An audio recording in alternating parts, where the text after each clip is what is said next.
Hi everyone, क्या हाल चाल। My name is Nitesh Jemnani, I am your favourite chemistry educator. बेटा, आप लोगों के बोर्ड्स के एग्जाम आ रहे हैं तो बहुत सारी डिमांड आ रही थी कि सर एक ऐसा सेशन बता दीजिए जिसमें ट्वेल्थ के जो फिजिकल केमिस्ट्री के चैप्टर्स हैं उनके सारे के सारे फॉर्मूलाज एक जगह आप लोगों को मिल जाए। तो ये सेशन बेटा आप लोगों के सामने आ चुका है। ये स्पेशली बेटा बोर्ड्स एस्पिरेंट के लिए है, जो बोर्ड्स देने वाले हैं अभी 2024 का।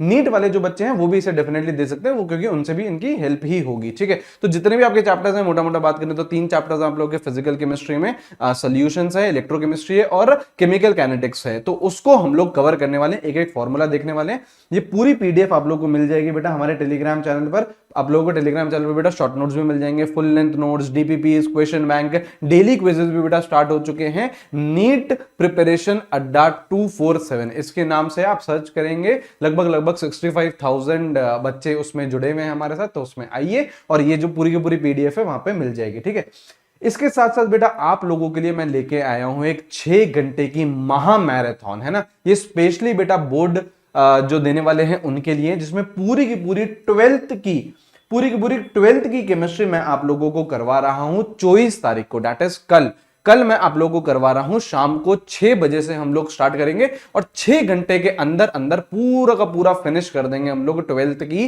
केमिस्ट्री, ताकि आप लोगों को यार पूरा का पूरा आइडिया लग जाए कि किस तरीके से हम लोग बोर्ड्स के लिए देने वाले हैं। ठीक है, और अगर आप नीट एस्पिरेंट हो तो भी यार डेफिनेटली आप लोग ये सेशन अटेंड कर सकते हो। हेल्प तो करेगा ही आप लोगों का रिविजन हो जाएगा, और अगर आप लोग पहली बार चैप्टर पढ़ रहे हो तो भी आप लोगों को एक अच्छा आइडिया लग जाएगा। ठीक है, कौन से चैनल पर होएगा बेटा? नीट अड्डा 247 नाम से चैनल है, यूट्यूब चैनल, वहां पर बेटा ये सेशन लगा हुआ है। आप आइएगा जरूर, बेहद बेहद बेहद इंपॉर्टेंट सेशन होने वाला है ये। ठीक है, चलिए बेटा स्टार्ट करें। आ जाओ स्टार्ट करते हैं। सबसे पहले बेटा सॉल्यूशंस चैप्टर से स्टार्ट करते हैं। उसमें बेटा सबसे पहले आप लोगों का क्या आता है? हेनरीज लॉ आता है। तो हेनरीज लॉ का आप लोगों का ये फॉर्मूला रहता है, pressure equals to KH into XB। KH क्या है बेटा? आप लोग का हेनरी लॉ का कांस्टेंट होता है। एक बात ध्यान से सुन लीजिएगा, यहाँ पे कुछ कुछ चीजें मैं बताते हुए भी चलूंगा। जो आप लोग का KH होता है और जो सोल्यूबिलिटी होती है दैट इज इनवर्सली प्रोपोर्शनल। ठीक है, सोल्यूबिलिटी बढ़ती है तो जो आपका हेनरीज कांस्टेंट है वो डिक्रीज करता है। अब आ जाओ बेटा उसके बाद राउल्ट्स लॉ। राउल्ट्स लॉ क्या बोलता है बेटा? राउल्ट्स लॉ का जो एकदम प्रॉपर फॉर्म है वो ये वाला है जो सेकंड में लिखा हुआ है, PT equals to P not XA plus P not B XB। ये आप लोग का राउल्ट्स लॉ का फॉर्मूला होता है, और इसी फॉर्मूले को हम लोग इसमें भी डिराइव कर सकते हैं। ठीक है, तो ये दो क्या है? वेरिएशंस हैं। इस पे आप लोगों से ग्राफ भी पूछा जा सकता है। ग्राफ अगर आप लोगों से पूछे तो इस तरीके का कुछ ग्राफ बनता है, डबल एक्सेस वाले ग्राफ बनते हैं सॉल्यूशंस चैप्टर में। तो यहाँ पे देखो, अगर XA 1 है तो XB क्या हो जाएगा बेटा? 0 हो जाएगा। और यहाँ पे अगर XA 0 है तो XB क्या हो जाएगा? 1 हो जाएगा। क्यों? क्योंकि X से XB क्या है? मूल फ्रैक्शन है, और हमें पता है अगर मैं इंडिविजुअल मूल फ्रैक्शन ऐड करता हूं, मतलब सपोज करो मैं XA प्लस XB करता हूं, तो वो वैल्यू कितनी निकल के आती है? 1 निकल के आती है। तो इस तरीके का कुछ ग्राफ आता है। This is your P total. P total क्या हो गया बेटा? PA plus PB। और PA को मैं कैसे लिख सकता हूं? यहां पे अगर हम लोग लिखना चाहें तो PA को बेटा हम लोग किस तरीके से लिख सकते हैं? P not A XA। और PB को हम लोग किस तरीके से लिख सकते हैं? P नॉट B XB, ये लिख सकते हैं। ठीक है, तो ये आप लोगों का ग्राफ रहता है। इसके बाद यहाँ पे आ जाओ बेटा, इसके बाद यहाँ पे आ जाइए वेपर फेज में। वेपर फेज में भी पूछ सकता है कि यार मोल फ्रैक्शन क्या रहेगा, तो इसका क्या बनता है? YA equals to PA upon P टोटल। YB क्या है? मोल फ्रैक्शन सल्यूट का इन वेपर फेज। ये क्या बनेगा? PB upon P total. इसको भी हम लोग दूसरे फॉर्म में भी लिख सकते हैं, जैसे मैं आपको YA का लिख के बताता हूं। YA को हम लोग दूसरे फॉर्म में कैसे लिख सकते हैं? PA है, PA को मैं क्या लिख दूं? PA को मैं लिख सकता हूं P नॉट A XA, और P टोटल को मैं क्या लिख सकता हूं? PA plus PB which is P not A XA plus P not B XB, ये रहता है। ठीक है, और सिमिलरली मैं ऐसे ही YB को भी लिख सकता हूं। ठीक है, चलो ये सारी चीजें हो गई। अब यहाँ पे आ जाओ बेटा, अब यहाँ पे आ जाओ। अब जैसे अगर हम लोग कॉलिगेटिव प्रॉपर्टीज की बात करें तो आप लोगों की कितनी कॉलिगेटिव प्रॉपर्टीज होती है? 4 कॉलिगेटिव प्रॉपर्टीज होती है। सबसे पहले कौन सी आती है बेटा? RLVP, relative lowering of vapour pressure. तो इसमें जो आपको फॉर्मूला याद करना होता है वो बेटा ये वाला होता है, RLVP। ये वाला फॉर्मूला आपको याद करना पड़ता है। ये आप लोग का RLVP is equals to mole fraction of a solute. ये XB क्या है? Mole fraction of solute. चाहो तो मैं यहाँ पे लिख देता हूं, सब कुछ बेटा आप लोगों को पीडीएफ में मिल जाएगा, बस आपको टेलीग्राम चैनल ज्वाइन करना है। यहाँ पे देखिए XB क्या है बेटा? मोल फ्रैक्शन किसका? सल्यूट का। तो RLVP is equals to RLVP is equals to mole fraction of solute. ठीक है, नेक्स्ट आप लोगों की कॉलिगेटिव प्रॉपर्टी कौन सी होती है? नेक्स्ट कॉलिगेटिव प्रॉपर्टी होती है बेटा एलिवेशन इन बॉइलिंग पॉइंट। तो यहां पे देखो delta TB equals to KB into M. Small M क्या है? मोलैलिटी। ठीक है, केबी क्या है बेटा? कांस्टेंट है। ठीक है, तो मेजरली अगर आप लोगों के कोई सवाल पूछेगा है ना, तो सवाल आप लोगों के नॉर्मल फॉर्मूला बेस्ड ही आने वाले हैं। तो delta TB is KB into M. अच्छा, एक बात ध्यान से सुनिएगा, यहां पे हम लोगों ने अभी वेंट ऑफ फैक्टर इंट्रोड्यूस नहीं करा है। अभी वेंट ऑफ फैक्टर भी इंट्रोड्यूस करेगा तो यही फॉर्मूला क्या बन जाता है? आई के बी इंटू एम। अभी आएगा ना, वेंट ऑफ फैक्टर आएगा तब उसमें मैं बताता हूं। ठीक है, तो ये आप लोगों का कुछ ग्राफ बनता है, ये आप लोगों का कुछ ग्राफ बनता है, ये जैसे आपका प्योर सॉल्वेंट का ग्राफ है और ये सोल्यूशन का ग्राफ है। ठीक है, ये जो बॉइलिंग पॉइंट आता है, अच्छा ये जो ये लाइन लिख रखी है देखो, वाई एक्सिस पे वेपर प्रेशर है, तो वाई एक्सिस पे ये कौन सा पॉइंट होता है? ये होता है आपका 1 एटीएम का, 1 एटीएम का पॉइंट होता है। ठीक है, 1 एटीएम। तो यहां पे जो बॉइलिंग पॉइंट आता है टीबी नॉट आता है। टीबी नॉट क्या है? Boiling point of pure solvent. TB क्या है? Boiling point of solution. और इसी गैप को हम लोग क्या बोलते हैं? डेल्टा टीबी बोलते हैं। तो डेल्टा टीबी का एक और फॉर्मूला निकल के आता है, that is TB minus TB naught. ये भी आप लोगों का एलिवेशन इन बॉइलिंग पॉइंट का फॉर्मूला रहता है। ठीक है, तो ये आपकी दूसरी कॉलिगेटिव प्रॉपर्टी है। केबी निकालने का ये फॉर्मूला है, ये फॉर्मूला एक बार देख लेना, बहुत ज्यादा कोई चांसेस है नहीं यहां से पूछे जाने के, लेकिन फिर भी एक बार जो पीडीएफ मिलेगी तो एक बार उसे देख लीजिएगा। ठीक है, एक बार आ जाओ बेटा ऑस्मोटिक प्रेशर। ऑस्मोटिक प्रेशर का फॉर्मूला क्या होता है? ऑस्मोटिक प्रेशर क्या होता है? Pi equals to C R T. Pi क्या है बेटा आप लोगों का? Osmotic pressure. सी क्या है? अब सी यहां पे ध्यान से सुनिएगा, यहां पे कॉन्सेंट्रेशन है, और कॉन्सेंट्रेशन है तो कॉन्सेंट्रेशन भी कौन सी है? यहां पे आप लोग मोलैरिटी लेते हो, मोलैलिटी नहीं लेते हो। एलिवेशन इन बॉइलिंग पॉइंट में मोलैलिटी ली जाती है, डिप्रेशन इन फ्रीजिंग पॉइंट में मोलैलिटी ली जाती है, लेकिन जब आप ऑस्मोटिक प्रेशर निकालते हो तो आप क्या लिखते हो? मोलैरिटी लिखते हो। आर क्या है बेटा? Universal gas constant. ध्यान से सुनिएगा, अगर आप लोगों को जो ऑस्मोटिक प्रेशर है, सपोज करो वो एटीएम में निकालना है, तो आर की वैल्यू आप लोग कौन से लोगे? 0.0821 लीजिएगा। ठीक है, वैसे तो एग्जाम में आपको दे देनी चाहिए ये वैल्यू, एग्जाम पेपर में आपको देनी चाहिए, अगर नहीं दे तो भी सुन लीजिए। पाई आप लोग एटीएम में निकालिएगा और जो आर की वैल्यू है वो 0.0821 लीजिएगा। ठीक है, टेम्परेचर आपको पता है हमेशा हम लोग केल्विन में ही लेते हैं, टेम्परेचर आपको हमेशा केल्विन में ही लेना है। ठीक है, यहाँ पे ये चीज है, यहाँ पे ये 3 कंडीशंस दे रखी हैं, है ना। अगर हम लोग रिवर्स ऑस्मोसिस की भी बात करें, नो फ्लो, ये ऑस्मोसिस हो गया, तो यहाँ पे अगर मैं प्रेशर लगाऊं, है ना, यहाँ पे प्रेशर लगाऊं, तो यहाँ पे देखो मैंने एसपीएम बना रखी है। एसपीएम क्या है? Semi permeable membrane. तो ये 3 कंडीशन होती है जिसमें ऑस्मोसिस होता है, जिसमें इक्विलिब्रियम स्टेट आ जाती है, कोई भी फ्लो नहीं होता है, और रिवर्स ऑस्मोसिस भी होता है। ठीक है, जब आप लोग ज्यादा प्रेशर लगा रहे हो, यहाँ पे देखो ये पी है, ये पी है, अगर मैं ज्यादा प्रेशर लगाता हूं तो उसमें क्या हो जाता है? रिवर्स ऑस्मोसिस हो जाता है। और यही हमारे उसमें आरओस जो होते हैं, आरओ क्या होता है? बेसिकली रिवर्स ऑस्मोसिस होता है, जो हमारे घर पे लगे हुए होते हैं वाटर को फिल्टर करने के लिए, तो उसमें यही फंडा लगता है। ठीक है, ठीक है, अब आ गया आप लोगों का डिप्रेशन इन बीपी नहीं है यहाँ पे, डिप्रेशन इन फ्रीजिंग पॉइंट लिखो, यहाँ पे डिप्रेशन इन फ्रीजिंग पॉइंट होता है। ठीक है, ठीक है, तो यहाँ पे देखो क्या बोल रहा है? Delta TF equals to KF into M. KF क्या है बेटा? कांस्टेंट है। M क्या है? Again it is your molality, it is your molality. ठीक है, KF का भी फॉर्मूला दे रखा है, वापस मैं रिपीट कर रहा हूं, बहुत ज्यादा ये फॉर्मूला पूछे जाने की प्रोबेबिलिटी यहां से कम है। ठीक है, ये इसमें ग्राफ रहता है, अगेन ग्राफ बेटा सॉल्वेंट का रहता है, अगेन ग्राफ बेटा सोल्यूशन का रहता है, और यहां पे ये जो डिफरेंस आता है, ये देखो ये डिफरेंस आ रहा है, मैं आपको हाईलाइट करके बताऊं, ये डिफरेंस आ रहा है सर। यही डिफरेंस क्या होता है आपका? Delta TF। Delta TF depression in freezing point कैसे निकालते हैं बेटा? TF not minus TF। TF not क्या होगा? Freezing point of pure solvent. हमेशा ध्यान रखना, कभी भी ये नॉट लग जाता है तो प्योर सॉल्वेंट की बातें होती है, तो this is freezing point of pure solvent and this is freezing point of solution. ठीक है, तो सारे फॉर्मूले बेटा आप लोगों को इस पीडीएफ के थ्रू याद हो जाएंगे, बेहद इंपॉर्टेंट है। चाहो तो इसका प्रिंट भी निकलवा लेना, पीडीएफ से पढ़ लेना, कैसे भी पढ़ लेना, लेकिन पढ़ लेना। ठीक है, ये मैं आप लोगों को टेलीग्राम पे शेयर कर दूंगा। अब आ जाओ जैसे went of factor, colligative properties और वेंट ऑफ फैक्टर का जबरदस्त कॉम्बिनेशन बनता है। अगर आपसे कोई वेंट ऑफ फैक्टर की बेसिक से डेफिनेशन पूछे तो बेसिक से डेफिनेशन तो ये रही बेटा, normal molar mass upon abnormal. ठीक है, अब देखो, या फिर observed colligative property upon calculated colligative property. 2 फॉर्मूले होते हैं वेंट ऑफ फैक्टर के, है ना। आपका जो कंपाउंड है, कोई सा भी आपका कंपाउंड है, वो दे रखा है कि या तो डिसोसिएट करेगा, तो या तो डिसोसिएशन होगा। डिसोसिएशन का मतलब टूटेगा, या फिर क्या होगा बेटा, एसोसिएशन होगा, मतलब जुड़ेगा। तो दो फॉर्मूले हैं। हाँ, क्या फॉर्मूला है? डिसोसिएशन में जो आपका फॉर्मूला बनता है वो बनता है I equals to 1 plus n minus 1 into alpha. Sir alpha क्या है? सबसे पहले ये बताओ एल्फा क्या है। तो एल्फा है बेटा यहां पे degree of dissociation. Alpha is degree of dissociation, ठीक है सर। और सर n क्या है? n मैं आप लोगों को बताता हूं क्या है। जैसे सपोज करो आपका NaCl है, यहां पे लिख के बताता हूं, ठीक है। जैसे सपोज करो आपका NaCl है, NaCl टूटेगा तो कैसे टूटेगा? Na प्लस में टूटेगा और Cl माइनस में टूटेगा, तो डिसोसिएट हो रहा है। हाँ जी सर, डिसोसिएट हो रहा है। तो एक NaCl का मॉलिक्यूल कितने आयंस दे रहा है? एक Na प्लस दे रहा है, एक Cl माइनस दे रहा है। तो यहाँ पे n की वैल्यू कितनी हो गई बेटा? n की वैल्यू यहाँ पे 2 हो गई। तो n डिसोसिएशन के केस में क्या होता है? कितने आयंस आपके प्रोड्यूस हो रहे हैं, ठीक है ना। अच्छा ये देखो, ये वाला जो डेफिनेशन है आई की, ये है जबरदस्त डेफिनेशन। क्या बोल रहा है? बेसिकली जो वेंट ऑफ फैक्टर है वो होता क्या है? वो एक रेशियो है। रेशियो किसका है? देखो बोल रहा है total number of moles after dissociation या एसोसिएशन। या तो चीजें टूट रही होंगी या चीजें जुड़ रही होंगी। तो कितने मोल्स डिसोसिएशन के बाद में है अपॉन कितने मोल्स पहले थे डिसोसिएशन के।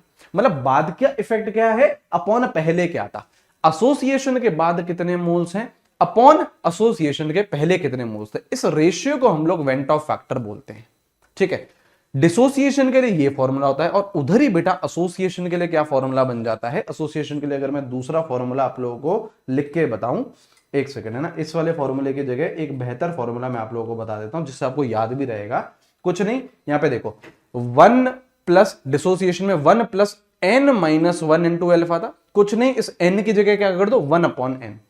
उस n की जगह क्या कर दो बेटा? 1 अपॉन n। मतलब I equals to 1 plus 1 upon n minus 1 into alpha. ये रहा बस, ये रहा बस n कैसे निकालते हैं वो देख लो। n कैसे निकालते हैं वो देख लो। तो कैसे निकालते हैं n? जैसे सपोज करो कोई डाइमर बना रहा है, जुड़ रहा है तो कोई डाइमर बना रहा है। जैसे सपोज करो यहाँ पे देखो डाइमर बना रहा है। डाइमर कैसे बनाएगा? 2 A के एटम्स हैं और इसने एक मॉलिक्यूल बना दिया A2। तो डाइमर बन रहा है। यहां पे देखो 2 A के एटम्स आए, आपस में जुड़ गए तो क्या बना दिया? एक मॉलिक्यूल बना दिया। तो यहां पे सीधी सीधी आपकी जो n की वैल्यू होगी वो क्या होगी? 2 होगी। मतलब डाइमर में n की वैल्यू क्या? 2। ट्राइमर में n की वैल्यू क्या? 3। अब मान लो वो चार एटम्स जुड़ के एक मॉलिक्यूल बना रहा है, तो 4 एटम्स जुड़ रहे हैं तो n की वैल्यू 4। तो जितने एटम्स जुड़ेंगे वो n की वैल्यू हो जाएगी। कुछ नहीं, इधर n डाल देना। अल्फा वही है बेटा, डिग्री ऑफ एसोसिएशन हो जाएगा इस केस में, डिसोसिएशन नहीं होगी और आपका आंसर आ जाएगा, ठीक है, ठीक है। और ये सारी की सारी आपकी कॉलिगेटिव प्रॉपर्टीज चेंज हो जाती हैं। कुछ नहीं, आई मल्टीप्लाई हो जाता है। ये relative lowering of vapour pressure है। पहले क्या था? केवल और केवल मोल फ्रैक्शन ऑफ सॉल्यूट था। अब आई इंटू एक्स भी हो गया, आई मल्टीप्लाई हो गया। देखो यहाँ पे भी आई मल्टीप्लाई हो गया, यहाँ पे भी देखो आई मल्टीप्लाई हो गया। कुछ नहीं, आई जो वेंट ऑफ फैक्टर है वो मल्टीप्लाई हो जाता है। और जब सवाल पूछे जाते हैं तो बहुत ज्यादा चांसेस हैं वेंट ऑफ फैक्टर और कॉलिगेटिव प्रॉपर्टी को कंबाइन करके आप लोगों का क्वेश्चन आएगा। लेकिन क्वेश्चन डायरेक्ट ही आएगा, क्वेश्चन डायरेक्ट ही आएगा, ठीक है। अब यहाँ पे आ जाइए बेटा इलेक्ट्रोकेमिस्ट्री की। इलेक्ट्रोकेमिस्ट्री में सबसे पहले आप लोगों का मैं डेनियल सेल के बारे में बता देता हूँ। इस तरीके के कुछ डेनियल सेल बना रखा होता है। इसमें बेटा सॉल्ट ब्रिज होता है आप लोगों का। सॉल्ट ब्रिज में क्या क्या हो सकता है ये भी लिख लो, क्योंकि आपसे डायरेक्टली सवाल भी पूछ सकता है। क्या हो सकता है? KNO3 हो सकता है, ये एनसीईआरटी में दे रखा है। K2SO4 हो सकता है, KCl हो सकता है। ये सॉल्ट ब्रिज में हो सकते हैं, ठीक है। यहाँ पे ZnSO4 ले लेते हैं, यहाँ पे हम लोग कॉपर सल्फेट ले लेते हैं। तो इस तरीके की कुछ इक्वेशन बनती है। एनोड में बेटा हमेशा क्या होगा? एनोड पे बेटा हमेशा क्या होगा? ऑक्सीडेशन होगा, बिल्कुल सही है।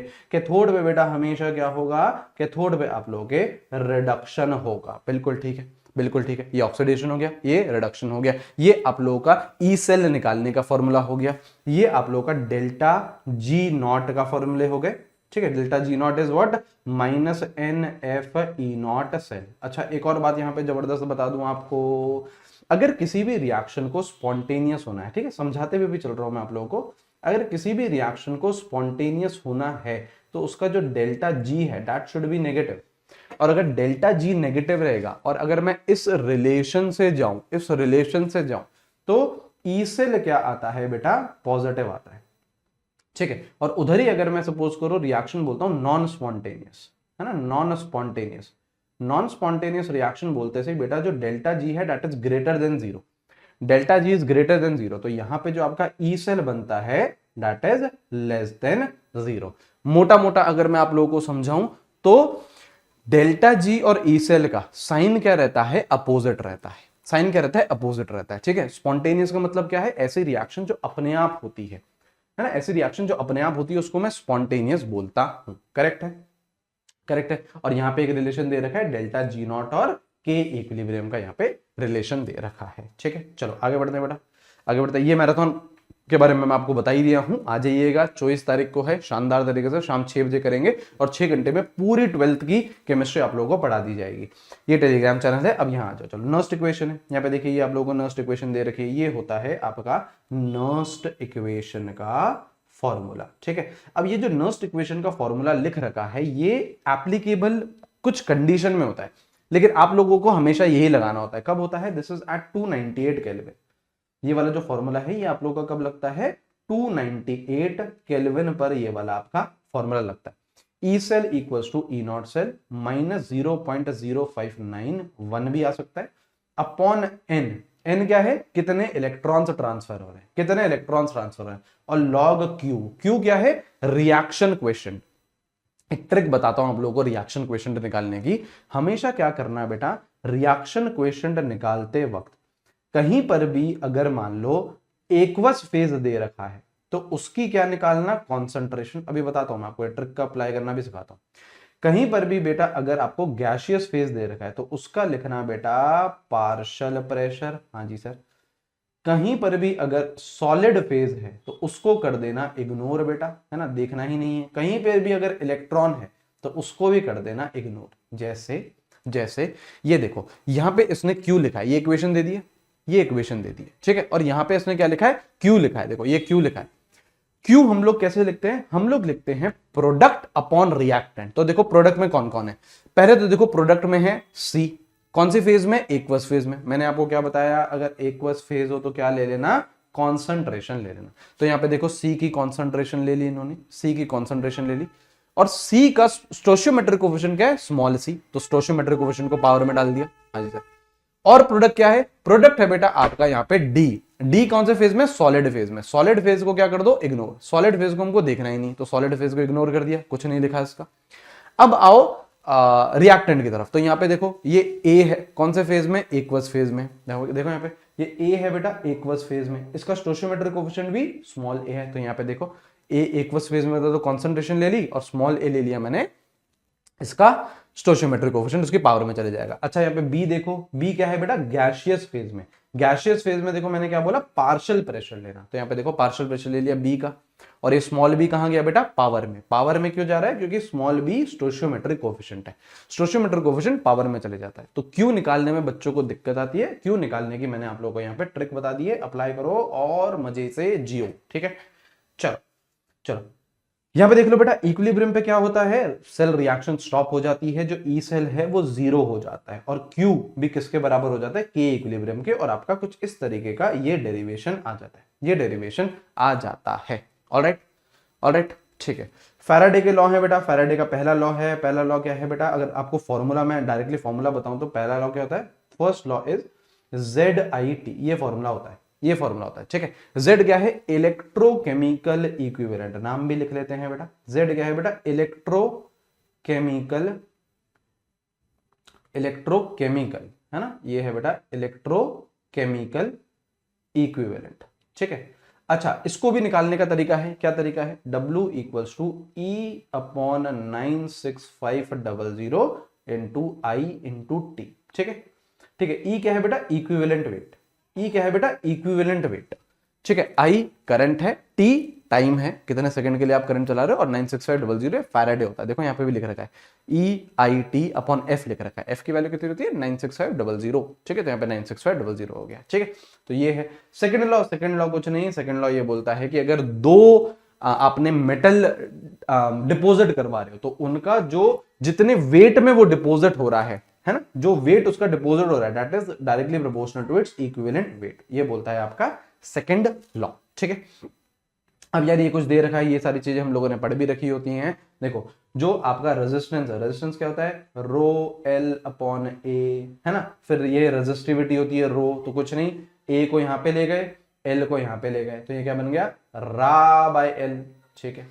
जी, जी क्या होती है, conductance. Conductance is basically 1/r, 1/R। ठीक है, तो देखो यहाँ पे इसका जो रेजिस्टेंस का जो यूनिट होता है वो ओम होता है, तो कंडक्टेंस का क्या हो जाएगा, ओम इनवर्स, या फिर इसको हम लोग सीमेन भी लिखते हैं, या फिर इसको हम लोग एक और तरीके से लिखते हैं, मतलब OHM है ना, तो उसको उल्टा कर दो MHO, इसका एक और इसको लिख दो MHO भी लिखते हैं। ठीक है, ठीक है, चलो यहां आ जाओ, यहां देखिए ये कंडक्टिविटी और सेल कांस्टेंट के बारे में दे रखा है। यहां पे देख लो, ये मोलर कंडक्टिविटी के बारे में चर्चा कर रखी है। मोलर कंडक्टिविटी का क्या फॉर्मूला है, K × 1000 अपॉन मोलैरिटी। ठीक है, और यहीं पर ही अगर आपसे इक्विवेलेंट कंडक्टिविटी पूछता है, इक्विवेलेंट कंडक्टिविटी का क्या फॉर्मूला होता है, K × 1000 upon normality, upon normality. ठीक है जी, ठीक है जी। अब यहाँ पे देखिए वेरिएशन ऑफ मोलर कंडक्टिविटी। अब आप लोग के एनसीईआरटी में ग्राफ भी दे रखे हैं कि अगर स्ट्रॉन्ग इलेक्ट्रोलाइट है तो क्या वेरिएशन है, वीक इलेक्ट्रोलाइट है तो क्या वेरिएशन है। तो सबसे पहली बात तो ये सुन लीजिए, दोनों ही केसेस में स्ट्रॉन्ग इलेक्ट्रोलाइट हो या वीक इलेक्ट्रोलाइट हो, तो जो मोलर कंडक्टिविटी है lambda M increases on dilution. दोनों ही केसेस में स्ट्रॉन्ग इलेक्ट्रोलाइट है या वीक इलेक्ट्रोलाइट है, दोनों ही केसेस पे डाइल्यूशन पे इंक्रीज करेगी। तो यहाँ पे देखो ये स्ट्रॉन्ग इलेक्ट्रोलाइट का ये ग्राफ है, ये जो येलो वाला है ये स्ट्रॉन्ग इलेक्ट्रोलाइट का। यहाँ पे क्या बनती है, स्ट्रेट लाइन बनती है। और स्ट्रेट लाइन किस तरीके की बनती है, इस तरीके की बनती है। यहाँ पे स्ट्रेट लाइन भी दे रखी है, यहाँ पे देखो, यहाँ पे ये स्ट्रेट लाइन भी दे रखी है। ठीक है, ये आप लोगों का वाई इंटरसेप्ट होता है, ये पूछ सकता है ये सारी चीजें आपसे, है ना। ये आप लोगों का वाई इंटरसेप्ट होता है। ठीक है, ये ए आप लोगों का स्लोप होता है, माइनस है ना, नेगेटिव रहता है, माइनस आप लोगों का स्लोप रहता है। ठीक है, वीक इलेक्ट्रोलाइट की बात करें तो कुछ इस तरीके का ग्राफ होता है, कुछ इस तरीके का एक्सपोनेंशियल ग्राफ होता है। अब यहां पे बात सुनिए, ये जो देखो येलो कलर की लाइन है, ये येलो कलर की लाइन क्या कर रही है, वाई एक्सिस पे कट कर रही है। तो यहां पे जहां पे वाई एक्सिस पे कट करती है, इसे हम लोग क्या बोलते हैं, इसे हम लोग बोलते हैं लिमिटिंग कंडक्टिविटी। यहां पे देखो जैसे लिख भी रखा है, लैम्डा एम जीरो लिख रखा है ना, लैम्डा एम जीरो बोलते हैं, या फिर से बोलते हैं लैम्डा एम इंफिनिटी। अंग्रेजी भाषा में से क्या बोलते हैं, अंग्रेजी भाषा में से बोलते हैं बेटा लिमिटिंग कंडक्टिविटी। मतलब अगर इनफाइनाइट डाइल्यूशन कर दो या फिर कॉन्सेंट्रेशन जीरो कर दो, दोनों कॉन्सेंट्रेशन और डाइल्यूशन क्या होता है, इनवर्सली प्रोपोर्शनल होता है। जितना ज्यादा आप डाइल्यूट करते जाओगे, जितना ज्यादा आप पानी डालते जाओगे, है ना, कॉन्सेंट्रेशन उतनी कम होती जाएगी। तो दो तरीके होते हैं बोलने के, या तो बोलो लैम्डा एम जीरो, ये जीरो क्या बता रहा है, zero concentration, molar conductivity eight zero concentration, या एक होता है लैम्डा एम इंफिनिटी। यहां पे देखो मैंने क्या बनाया, यहां पे देखो मैंने क्या बनाया, लैम्डा एम इंफिनिटी। तो इंफिनिटी का मतलब क्या, एट इनफाइनाइट डाइल्यूशन। अगर कॉन्सेंट्रेशन जीरो हो जाएगी तो इनफाइनाइट डाइल्यूशन हो जाएगा। तो बोलने की बात यह है, स्ट्रॉन्ग इलेक्ट्रोलाइट देखो वाई एक्सिस को जाके यहां पे कट कर रहा है, तो स्ट्रॉन्ग इलेक्ट्रोलाइट की आप लिमिटिंग कंडक्टिविटी या फिर conductivity eight infinite dilution find कर सकते हो। लेकिन वीक इलेक्ट्रोलाइट देखो, ये ग्रीन वाला ग्राफ देखो, कभी भी कट नहीं कर रहा है, चढ़ जाएगा, कभी भी बेटा वाई एक्सिस को कट नहीं करेगा, कभी भी वाई एक्सिस को कट नहीं करेगा। तो वीक इलेक्ट्रोलाइट की लिमिटिंग कंडक्टिविटी या फिर कंडक्टिविटी एट इनफाइनाइट डाइल्यूशन आप लोग नहीं निकाल सकते हो ग्राफिकली। ठीक है, ग्राफिकली। उसके बाद आता है आप लोगों का कॉलरॉस लॉ। कॉलरॉस लॉ कुछ इस तरीके का है, जैसे देखो सपोज करो यहाँ पे ए एक्स है, बी वाई है, तो इसको हम लोग तोड़ सकते हैं, इनकी कंडक्टिविटी को भी हम लोग तोड़ सकते हैं। जैसे देखो यहाँ पे लिख रखा है, जैसे यहाँ पे लिख रखा है लैम्डा जीरो, जीरो बोल दो, या फिर जीरो कॉन्सेंट्रेशन के टर्म्स में बोल रहे हो, चाहो तो यहाँ पे मैं इन्फिनिटी भी लिख सकता हूँ, है ना, इनफाइनाइट डाइल्यूशन के लिए। तो यहाँ पे देखो बोल रहा है limiting conductivity of A X B Y, तो इसको कैसे टूटा है, देखो यहाँ पे देखो, इधर लिमिटिंग कंडक्टिविटी लिख दी वाई की, इधर लिमिटिंग कंडक्टिविटी लिख दी एक्स की। ठीक है, और देखो यहाँ पे देखो, यहाँ पे देखिए, यहाँ पे देखिए, यहाँ पे देखिए, यहाँ पे देखिए, यहाँ पे देखिए, यहाँ पे देखिए, इधर एक्स आएगा, है ना। हाँ, यहाँ पे देखो ये ए की है, यहाँ पे देखो ये ए लिख रखा है ना, और यहाँ पे देखो ये बी लिख रखा है। अब यहाँ पे देखो ए के कितने एटम्स हैं, एक्स, तो यहाँ पे एक्स से मल्टीप्लाई कर दिया, बी के कितने एटम्स है वाई, तो यहाँ पे वाई से मल्टीप्लाई कर दिया। देसी भाषा में अगर मैं आपको समझाऊं, देसी भाषा में अगर मैं आपको समझाऊं, तो यहाँ पे सपोज करो अगर ऐसा है कि इनफाइनाइट या फिर लिमिटिंग कंडक्टिविटी ऑफ MgCl2 ये है, तो इसको हम लोग क्या करेंगे, आयंस में तोड़ सकते हैं। हम कैसे लिख सकते हैं, लिमिटिंग कंडक्टिविटी मैग्नीशियम +2 की plus 2 times limiting conductivity Cl- की। ठीक है, ये 2 कहां से आया, ये 2 कहां से आया, क्योंकि यहां पे क्लोरीन के 2 एटम्स हैं, है ना, 2 आयंस है तो यहाँ पे 2 मल्टीप्लाई करा। मैग्नीशियम का एक ही था तो यहाँ पे एक ही आया, एक ही आया, समझे। तो जितने भी आइटम्स होते हैं उससे आपको मल्टीप्लाई करना पड़ता है, ठीक है। अच्छा, लास्ट में बिल्कुल एनसीईआरटी के लास्ट में देखोगे तो ये भी दे रखा है अल्फा। अल्फा क्या है, अगेन डिग्री ऑफ डिसोसिएशन है, इसका ये फॉर्मूला दे रखा है lambda M upon lambda M not, ठीक है। ये फॉर्मूला दे रखा है के ए आप लोग का आयनिक इक्विलिब्रियम में आता था 11वीं कक्षा का, C alpha square upon 1 minus alpha. तो कई बार आप लोग क्या करते हो, इस अल्फा को यहां पे भी पुट कर सकते हो, ठीक है, ठीक है। चलो, है ना, ये वाला भी चैप्टर हो गया। अब आ जाओ बेटा केमिकल काइनेटिक्स की तरफ आगे बढ़ते हैं। केमिकल काइनेटिक्स हम लोगों को किसके बारे में बताता है, केमिकल काइनेटिक्स हम लोगों को रेट ऑफ रिएक्शन के बारे में बताता है। सर रेट का मतलब क्या, स्पीड, कितनी स्पीड से वो रिएक्शन हो रही है, स्लोली हो रही है, फास्ट हो रहा है, तो कितनी स्पीड से हो रही है, ठीक है। यहाँ पे देखो, यहाँ पे देखो एवरेज रेट ऑफ रिएक्शन, जैसे सपोज करो ये रिएक्शन आप लोगों को दे रखी है, ठीक है। एवरेज रेट ऑफ कैसे निकालोगे, सबसे पहली बात एक ध्यान से सुन लो, rate can never be negative, rate negative नहीं हो सकती है। तो यहां पे देखो क्या ए और बी रिएक्टेंट हैं, हाँ, तो यहां पे देखो क्या लिखा है, change in concentration of A, delta है, change in concentration of A upon delta T, है ना। और इसको डिवाइड किससे करा है, स्टोशियोमेट्रिक कोफिशिएंट से। यहां पे देखो ए स्टोशियोमेट्रिक कोफिशिएंट था तो स्टोशियोमेट्रिक कोफिशिएंट से डिवाइड कर दिया। अब ये माइनस साइन क्यों लगाया, माइनस साइन लगाते हैं टू कंपनसेट, जैसा कि मैंने अभी भी आपको बोला कि रेट कभी भी नेगेटिव नहीं हो सकती। तो कभी भी आप रिएक्टेंट के रेफरेंस में रेट लिखोगे तो यहां पे आप माइनस साइन लगाओगे। जैसे देखो बी के रेफरेंस में लिखी delta B, change in concentration of B upon delta T upon time taken, small B से हमने डिवाइड कर दिया, क्यों, क्योंकि स्टोशियोमेट्रिक कोएफिशिएंट है, और एक माइनस साइन लगा दिया, क्यों, क्योंकि रिएक्टेंट है, बी क्या है, रिएक्टेंट है।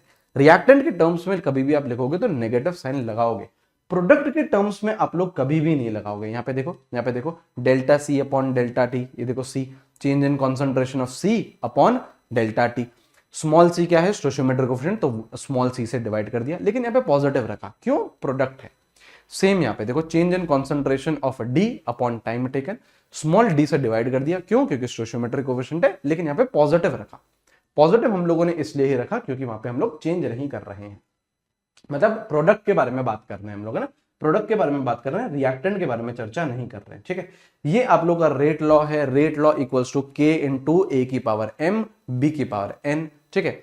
ए क्या है, रिएक्टेंट, बी भी क्या है, रिएक्टेंट, एम क्या है, एम है आप लोगों का ऑर्डर, है ना। देखो देखो एम क्या है, एम है ऑर्डर विद रिस्पेक्ट टू ए की पावर है ना, ए की पावर है ना एम, तो एम क्या है, ऑर्डर विद रिस्पेक्ट टू ए।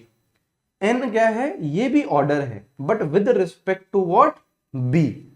और उधर ही बेटा अगर आप लोगों से, यहां पे देखिए, अगर आप लोगों से टोटल ऑर्डर पूछता है, अगर आप लोगों से टोटल ऑर्डर पूछता है, रिएक्शन का टोटल ऑर्डर पता हो तो कुछ नहीं, m प्लस एन को ऐड कर दीजिएगा, m प्लस एन को क्या कर दीजिएगा, ऐड कर दीजिएगा, ठीक है। ये जनरल फॉर्मूला है यूनिट का जनरल फॉर्मूला है के की यूनिट का, ठीक है। कॉन्सेंट्रेशन की पावर 1 माइनस एन, और यहाँ पे सेकंड इनवर्स, उसको और कैसे लिख सकते हो, कॉन्सेंट्रेशन का मतलब क्या है हमारे लिए, मोलैरिटी, कॉन्सेंट्रेशन का मतलब क्या है हमारे लिए, मोलैरिटी। तो मोलैरिटी का क्या फॉर्मूला होता है, मोल पर लीटर, मोल पर लीटर, तो इसको हम लोग और कैसे लिख सकते हैं, मोल पर लीटर की power 1 minus N second inverse, ये आप लोग का जनरल फॉर्मूला बन जाता है के का, ठीक है। अच्छा, अब देखो आप लोग की जीरो ऑर्डर की रिएक्शन भी आती है, आप लोग की फर्स्ट ऑर्डर की रिएक्शन भी आती है, तो उसमें कुछ कुछ फॉर्मूलेज हैं, कुछ कुछ ग्राफ्स हैं जो आपसे पूछे जा सकते हैं, वो देखो। सबसे पहले बेटा जीरो ऑर्डर की रिएक्शन देखते हैं। जीरो ऑर्डर की रिएक्शन का क्या फॉर्मूला बनता है, Ct equals to C not minus K T, ठीक है। इसको एक और तरीका होता है लिखने का, है ना, इस Ct की जगह मैं क्या लिख सकता हूँ, At, है ना, At equals to A not minus K T. A not क्या है बेटा, इनिशियल कॉन्सेंट्रेशन, जैसे सपोज करो 100 मोल्स इनिशियली लेके आए, फिर आपको बोलेगा कि 60 मिनट बाद, तो टाइम कितना हो गया, 60 मिनट हो गया, 60 मिनट बाद कितना बचा, 40 मोल ही बचा, तो At कितना हो जाएगा, जितना बचा 40, है ना। तो At क्या होता है ना, है ना, रिएक्टेंट विच इज लेफ्ट, बच गया है जो, विच इज लेफ्ट, है ना, विच इज लेफ्ट। जैसे सपोज करो आपको बोलता है 100 मोल में इनिशियली लेके आया था, है ना, और अब बचे हुए हैं 20 मोल, तो At क्या है, 20 है, जितना बच गया, जितना बच गया, ठीक है।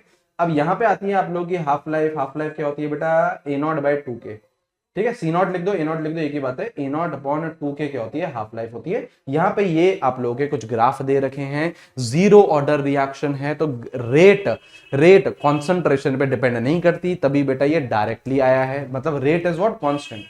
जीरो ऑर्डर में जो रेट होती है दैट इज व्हाट, कांस्टेंट। तो देखो कांस्टेंट है, बिल्कुल सही है। ये आप लोगों का ग्राफ है इसका, ये जो स्ट्रेट लाइन बना है ना, A T equal to A not minus K T, तो यहाँ पे देखो ये ग्राफ बना है, ये ऐसा कुछ ग्राफ बनता है, यहाँ पे ऐसा कुछ ग्राफ बनता है, ठीक है, ठीक है। और यहाँ पे ये टी हाफ लाइफ, देखो टी हाफ लाइफ क्या है, ये ए नॉट या फिर ए नॉट बोल दो, सी नॉट बोल दो, एक ही बात है, सी नॉट अपॉन टू के। तो यहाँ पे देखो जो टी हाफ लाइफ है that is directly proportional to C not. तो इस तरीके का कुछ ग्राफ आता है जीरो ऑर्डर में।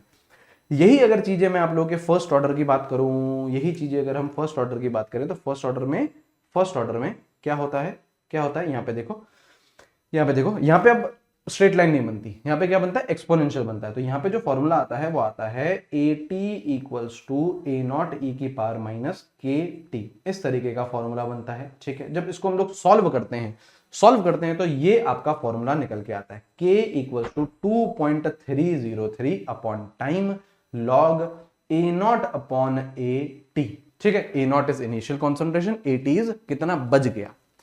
T half life is ln2 by K, T half life is ln2 by K, और ln2 कितना होता है 0.693, ठीक है। अब बड़े मजे की बात क्या है, फर्स्ट ऑर्डर रिएक्शन में देखो टी हाफ लाइफ में कहीं पे भी ए नॉट या फिर सी नॉट नहीं आया, तो T half life first order reaction की is independent of initial concentration, है ना, आया ही नहीं ना ए नॉट, कहीं पे भी आया ही नहीं ए नॉट, ठीक है। देखो यहाँ पे चीजें दे रखी है, जैसे यहाँ पे दे रखे, अब यहाँ पे देखो रेट कॉन्सेंट्रेशन से फर्स्ट ऑर्डर है ना, फर्स्ट ऑर्डर है तो कुछ इस तरीके का बनेगा। देखो रेट का जो फॉर्मूला बनेगा, रेट इक्वल्स टू के इंटू सी की पावर 1, ऐसे बनेगा।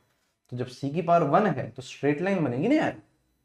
पिछले केस में जीरो ऑर्डर में क्या बन रहा था, जीरो ऑर्डर में कुछ ऐसे बनेगा, ऐसे बनेगा। इसको अगर मैं कंप्लीट करूं तो सी की पावर 0, तो सी पे डिपेंड ही नहीं कर रहा है, डिपेंड ही नहीं कर रहा है, मतलब रेट क्या है, कांस्टेंट है। तो अभी देखो रेट कांस्टेंट आई थी, और फर्स्ट ऑर्डर में उसे क्या हो जाता है, फर्स्ट ऑर्डर में जो क्या हो जाता है, के की पावर सी की पावर 1 आ जाता है, तो ये स्ट्रेट लाइन आ जाती है। और ये मैंने आप लोगों को बोला, ये देखो एक्सपोनेंशियल बनता है, एक्सपोनेंशियल बनता है। इसकी इक्वेशन वापस लिखना चाहो तो लिख लो, A T equals to A naught E की पावर माइनस के टी। यहाँ पे स्ट्रेट लाइन नहीं आती है, यहाँ पे स्ट्रेट लाइन नहीं आती है, ठीक है। और ये रही आप लोगों का हाफ लाइफ का। अच्छा, ये कुछ नहीं, उसको एल एन में ही कन्वर्ट कर दिया। और ये आप लोगों का हाफ लाइफ, देखो half life is independent of initial concentration, straight line आ रही है। Half life first order reaction की डिपेंड नहीं करती है इनिशियल कॉन्सेंट्रेशन पे, ध्यान रखिएगा ऐसे, ठीक है, ठीक है ना। अब यहां आ जाओ, देखो अरीनियस इक्वेशन में आ जाओ। अरीनियस इक्वेशन क्या होती है, अरीनियस इक्वेशन होती है k equals to A naught E की power minus E A upon R T. ये बताती क्या है इक्वेशन, ये आपको बताती है टेम्परेचर का dependence on rate of reaction. क्या अगर हम टेम्परेचर बढ़ाएंगे तो रेट के साथ क्या होगा, तो मैं आपको बता देता हूं कि टेम्परेचर बढ़ाने पे रेट इंक्रीज करती है, रेट इंक्रीज करती है। और एक और डेटा बताता हूं, लगभग जब आप 10 यूनिट से टेम्परेचर बढ़ाते हो, 10 केल्विन से बढ़ाओ या 10 डिग्री सेल्सियस से बढ़ाओ, तो रेट लगभग 2 से 3 गुना हो जाती है। जैसे सपोज करो, है ना, ज्यादा हो जाता है ना एकदम, अगर मैं लिखूंगा तो वो आप लोगों को ज्यादा अच्छे से समझ में आएगा। जैसे सपोज करो, अगर टेम्परेचर T1 मैं ले लेता हूँ 300 केल्विन, ठीक है। यहाँ पे मैं रेट की वैल्यू ले लेता हूँ, एक रैंडम x ले लेता हूँ, कुछ भी मान ली x।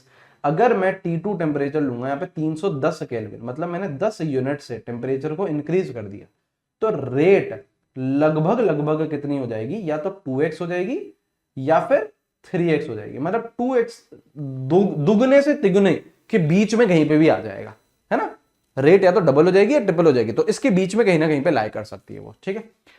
चलो ये देखो, ये आप लोग की अरीनियस इक्वेशन हो गई। अब अरीनियस इक्वेशन को ही जब हम लोग सॉल्व करते हैं, एल एन वेल एन लेते हैं, लॉग वॉग लेते हैं, तो कुछ इस तरीके का निकल के आता है, ठीक है, निकल के आता है, ये निकल के आता है, ठीक है। और इसी को ही लॉग में कन्वर्ट कर दो, तो लॉग में हम लोग इस तरीके से कन्वर्ट करते हैं। इसे लॉग लिखो यार, इसे लॉग लिखो, यहाँ पे ये लॉग करो इसे, है ना, इसे लॉग लिखो, ठीक है, इसे लॉग लिख दिया, ठीक है। तो लॉग का इस तरीके का कुछ आ जाता है। तो यहाँ पे क्या बनता है, यहाँ पे कई बार आप लोगों से ग्राफ पूछे जाते हैं। ग्राफ किसके बीच में, देखो एल एन के, ये रहा एल एन के, और 1/t ये रहा, 1/t ये रहा।